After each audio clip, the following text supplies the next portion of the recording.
આપણા સમાજની જે કંઈ પારદર્શિકતા છે એની સાથે અત્યારે હું ફેસ થઈ રહી છું, કારણ કે આપણા જ એરિયામાં છું અને આપણા જ લોકોના વચ્ચે છું. સમાજ હાલ કઈ દિશામાં જઈ રહ્યો છે, શું કાર્ય કરી રહ્યો છે, એની પારદર્શિકતા અત્યારે મને દેખાઈ રહી છે. હું એટલા બધા મોટા શબ્દો નહીં વાપરી શકું, પણ તમને સાદી ભાષામાં સમજાવવા માંગુ છું, કારણ કે મને એટલો અનુભવ નથી અને એટલો સમય પણ થયો નથી. હજી ઉગીને ઊભું થયેલું ફૂલ છું. મારી આપવીતી છે કે મારું પોતાનું જે હું ફેસ કરીને આવી છું એમાંથી હું તમને બદલવા, પરિવર્તન લાવવા માટે થોડી મારું રિક્વેસ્ટ માનો, એક તમારી દીકરીની રિક્વેસ્ટ માનો, એવું માનીને આગળ ચાલજો અને આ વિચારસરણીને થોડી અપનાવજો. મારે તમને એ કહેવું છે કે તમે દીકરીને, જ્યારે અત્યારના સમયમાં એવું બને છે કે દીકરી જન્મ લે છે એટલે તમે રીલ્સ બનાવો છો, દીકરી મારો લાડકવાયો આ તે, એમને સન્માન આપો છો. પણ દીકરી જ્યારે 15 વર્ષની, 16 વર્ષની, 20 વર્ષની થાય છે ત્યારે એના સપનાઓ, એની કલ્પનાઓ, એની દુનિયા તમે ભૂલી જાઓ છો. અને આ ખરેખર આ સમાજની અત્યારે હકીકત છે. ઘણું પરિવર્તન આવ્યું છે, ઘણું થયું છે, પણ હજી એ વિચારશ્રેણી ચાલી રહી છે. એ 20 વર્ષની થાય, 21 વર્ષની થાય, એણે નાનપણથી કંઈક સપના જોયા હોય છે. ક્યારે પૂછ્યું છે, બેટા તારું સપનું શું લગ્ન કરવાનું છે કે ઘરનું કામ કરવાનું છે માત્ર? ક્યારે એવું વિચાર્યું? દીકરીને એવું પૂછ્યું કે બેટા તારે શું બનવું છે?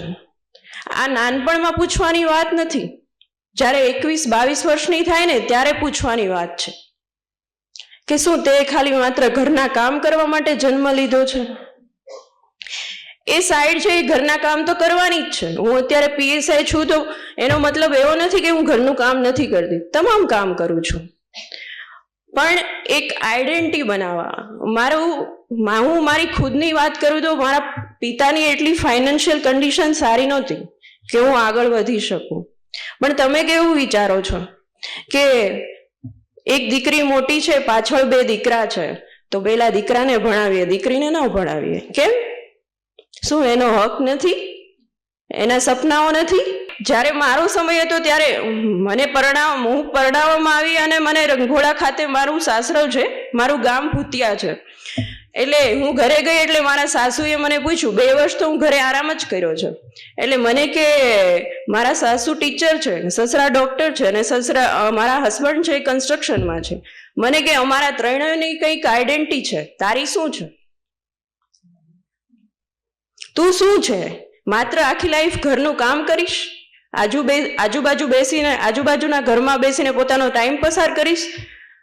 પછી મને વિચાર્યું કે નહીં, વાત તો સાચી છે, કંઈક તો લાઈફમાં કરવું જોઈએ. અને સસરાના ઘરે જઈને 2 વર્ષ મહેનત કરીને એઝ અ PSI ગુજરાતમાં 10મા નંબરે પાસ થઈ છું, વિથ મેરિડ વુમન. એટલે કંઈક કરવાનું અંદરથી તમામ સ્ત્રીને, હું એવું નથી માનતી કે એને મનમાં કંઈક કરવાની લાગણીઓ નહીં હોય, કંઈક બનવાની લાગણીઓ નહીં હોય. ખરેખર એ સ્ત્રી પોતાના આજુબાજુના વ્યવહારોના પેલા રિસ્ટ્રિક્શનથી એ આગળ વધી નથી શકતી, પણ એક પ્લેટફોર્મ મળે તો ખરેખર એ આગળ વધી શકે છે. અને બીજું કહેવાનું એ કે કન્યાદાન જ્યારે કરો છો ત્યારે તમને એમ થાય છે કે હું વધારે સોનું આપું, સમાજને દેખાડું કે મારી દીકરી પાસે અમે એટલું કન્યાદાન કર્યું, સામેથી એટલું સોનું આવ્યું. પણ એ સોનું આપવાના બદલે એટલી ડિગ્રીઓ આપો ને કે એના સસરાની 7 પેઢીઓ તારવી નાખે. તમને જિંદગીભર એની ઉપાધિ નહીં રહે. અત્યારે મારા પપ્પાને કોઈ પણ પ્રકારની મારી ઉપાધિ નથી કે મારી દીકરી સર્વાઈવ કરી શકશે કે નહીં, કે શું કરશે. અને જ્યારે તમે તમારા દીકરીના સાસરે જાઓ અને એ ઘરનું કામ કરતી હોય એ સારી લાગશે કે કમરમાં ફટકડી લઈને આટા મારતી હોય એ સારી લાગશે?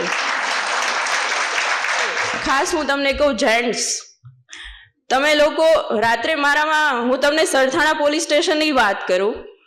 સાંજે અમે લોકોનું કામ છે કે સૌથી વધારે નશાની હાલતમાં હોય એમના કેસ કરવા. એટલે અમે અમારા ટાર્ગેટ ઉપર નીકળતા હોય છે કે આટલા કેસ આજે કરવાના છે. એમાંથી 15 છોકરા લાવ્યા હોય, એમાંથી 10 છોકરા પટેલ સમાજના હોય છે. આ વસ્તુ વિચારવાની વાત છે. મને જોઈને બહુ દુઃખ થાય છે કે, અને પછી તમે હાથ જોડો છો આવીને કે સાહેબ તમે તો પટેલ છો, તમે તો સમજો. મને કોઈક આવું કે ને એટલે મને વધારે ગુસ્સો આવે છે અને હું એમ કહું છું એને કોઈ પણની ભલામણ આવે, કોઈ પણની ભલામણ આવે, પણ મારા પટેલ સમાજને તમારે છોડવાનો નથી. એક રાતી અંદર લોકઅપમાં રહેશે ને તો એને ખ્યાલ આવશે કે આ વસ્તુ ન કરાય. ખૂબ વિચારવાની વાત છે. મારે આ મતલબ અત્યારે સમાજના તમામ વ્યક્તિ બેઠા છે એટલે હું કહેવા માંગુ છું કે આ વસ્તુ વિચારવાની વાત છે. શું કામ આવું કરો છો? તમારી પાસે પૈસા છે તો સારી જગ્યાએ વાપરો ને. અને જે સાયબર ફ્રોડના કેસ આવે છે એમાં 50% પટેલ સમાજ હોય છે. શું કામ અવળા રસ્તે ચડો છો? પટેલ સમાજે આટલી નામના મેળવી છે, આટલું આગળ વધ્યા છે, તો શું કામ આવી રીતે પતન તરફ જવાનું? આજુબાજુના વ્યક્તિ પણ અમને એમ કહેતા હોય છે કે સાહેબ તમારો સમાજ છે, તમારો સમાજ છે. કેટલી શરમ આવે. એટલે થોડુંક વિચારવાની વાત છે. અને સ્ત્રી બાબતે તો મારે કંઈ કહેવાનું વધારે રહેતું નથી. સ્ત્રી એટલે વાત્સલ્ય, સ્ત્રી એટલે કરુણતા, અને સ્ત્રી એટલે મહાકાળી, અને સ્ત્રી એ જ મહાદુર્ગા.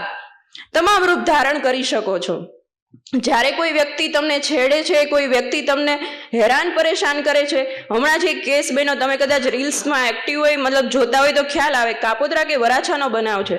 છોકરીઓને એક છોકરો હેરાન કરે છે, એના એ જ સમયે એને મારવા, એને પોતે એક્શન ઉઠાવે છે, મારે છે બધાની વચ્ચે, અને એને જેલ ભેગો કરે છે. એટલે તમારામાં એટલી તાકાત છે. તમે કોઈક જગ્યાએ સ્થાન પર છો તો પણ સાથે આ વસ્તુ સુરક્ષિત રહેવાની પણ તમારામાં તાકાત છે. તમે પોતે એટલી તાકાત ધરાવો છો, તમારે બીજા કોઈની જરૂર શું કામ પડે? કોઈ વસ્તુમાં આગળ વધવા માટે, કોઈ પોતાની સુરક્ષા માટે તમે પોતે મહાકાલી છો, તમે પોતે મહાદુર્ગા છો. એટલે પોતાનું એક્શન પોતે જ ઉઠાવી લો. બાકી તો અમે છીએ જ 24 કલાક. તમે નિડરતાથી અમારી પાસે આવી શકો છો, પણ હું એવું ચાહું છું કે મારો સમાજને મારે ન ફેસ કરવો પડે.